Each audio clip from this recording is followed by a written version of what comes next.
Hello, नमस्कार दोस्तों, मैं आपका साथी ललित स्वागत करता हूं आपके अपने यूट्यूब चैनल पे।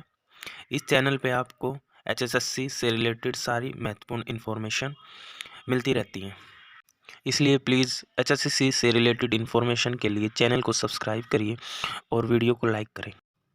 आज हम डिस्कशन करेंगे सोशियो इकोनॉमिक्स के जो नंबर उनके बारे में, आर्थिक मापदंड के जो अंक दिए जा रहे हैं 5 और जिसका मामला है जो हाई कोर्ट माननीय हाई कोर्ट में गया हुआ है, तो उसके ऊपर आज हम डिस्कशन करेंगे। आप थंबनेल पे भी देख पा रहे होंगे। तो 5 नंबर सामाजिक मापदंड की क्या वास्तव में गरीब लोगों को इसका फ़ायदा हो रहा है या नहीं हो रहा? तो आप सभी लोग जानते हैं हरियाणा में सभी नौकरियों में 5 नंबर का रिजर्वेशन दिया जाता है। ये एक तरह से 5 जिसके गरीब परिवार हैं उनको ये फ़ायदा मिल रहा है 5 नंबर का, जिसके घर में नौकरी नहीं है। तो क्या वास्तव में ये गरीब लोगों को फ़ायदा हो रहा है?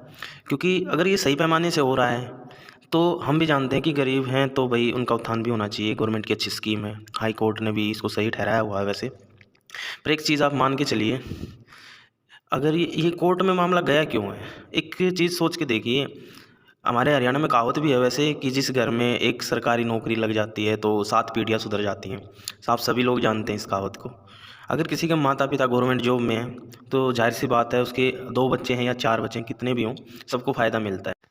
अब एक बात सोचिए, कोई भी कैटेगरी का बच्चा है, अगर एससी है, चाहे ओबीसी है, चाहे एसटी है, कोई भी है, ईडब्ल्यूएस कैटेगरी है, कोई भी बच्चा है, अगर उसके घर में गवर्नमेंट जॉब है, आप मान के चलिए कोई भी गवर्नमेंट कर्मचारी है उनके घर में, तो उसको 5 नंबर से वंचित रखा जाता है इस स्कीम के अंतर्गत। अभी एक चीज़ आप सोच के चलिए, सबसे पहले कोई भी बच्चा है अपनी कैटेगरी को पार करेगा। सबसे पहले तो किसी भी एग्ज़ाम में अपनी कैटेगरी को क्रॉस करना होता है।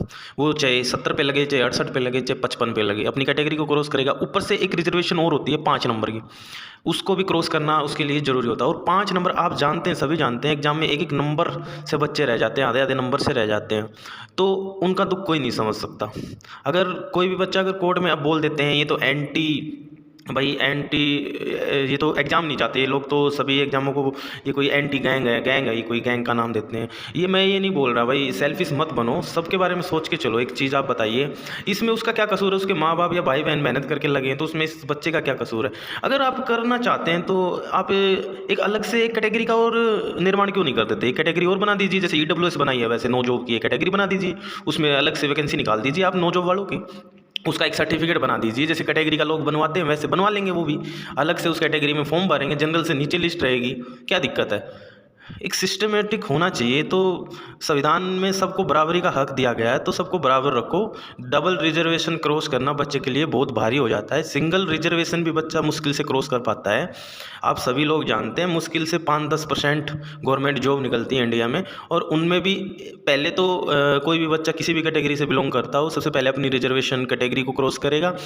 ऊपर से उसको बोला जाए कि एक कैटेगरी और आपको एक रिजर्वेशन और क्रॉस करनी है, वो भी 5 नंबर की, और वो आपको सोशियो इकोनॉमिक्स के मिलेंगे। आपके घर पे डिपेंड करेगा, आपके हालातों पे डिपेंड करेगा। तो सही मायने में सोचा जाए तो उस बच्चे की व्यथा कोई समझ सकता है तो वो ऐसा बच्चा ही समझ सकता है। तो इसलिए बोल रहा हूँ मैं, मेरी रिक्वेस्ट है कि इस तरफ ध्यान दिया जाए गवर्नमेंट को भी और माननीय चेयरमैन को भी।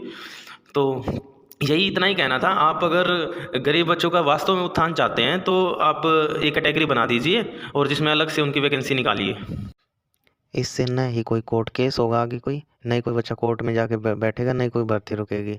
अगर उनका हर साल जैसे ईडब्ल्यूएस का सर्टिफिकेट बनता है वैसे नो जॉब का सर्टिफिकेट बनवा के अब वो अपनी कैटेगरी से वैकेंसी भर सकते हैं। इस तरह से कोई भर्ती भी नहीं रुकेगी। तो गवर्नमेंट को एक लीगल वे बनाना पड़ेगा, बच्चों का शोषण ना करें।